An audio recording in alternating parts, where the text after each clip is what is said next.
So something that we battle with baby flow constantly is what is common in racehorses and not in barrel horses, but it's called rundowns. Once I tell you about it, you're probably going to find that your horse has a lot of the same problems when you run them.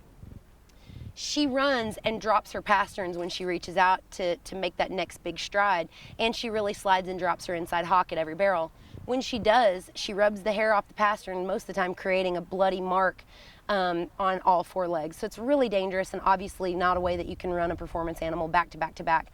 So every time that this has happened on the road, we've had to give her time off, and even at a time where I had to end up 16th in the world because I wouldn't run my mare anymore and put her at risk with these rundowns.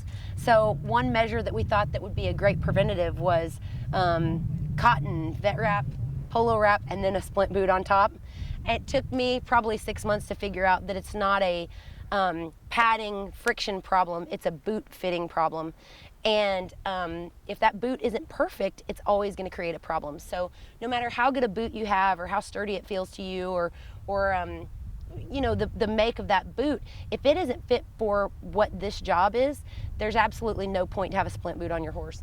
If you're going to have something, you need something that's made for barrel racing. Our horses are only getting faster and stronger, and this is something that you don't want to battle up and down the road.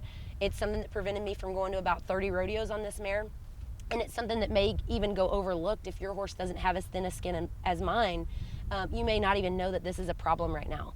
So even if your horse is a 3D, 4D horse and coming up through the ranks, if you're getting that horse sore as you're trying to push through the ranks and season that horse and get him better, you're gonna cause a problem that in the training pen you just can't fix. So in order to prevent that, there's been some geniuses create a boot that's perfect for my horse. It's gonna be perfect for your horse too.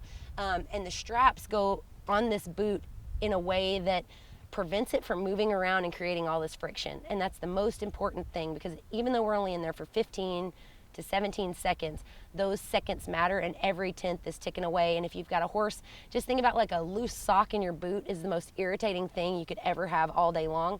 It's the same for our horses. So it just takes away another distraction and makes them feel confident when they know that they're not going to be sored up in a turn.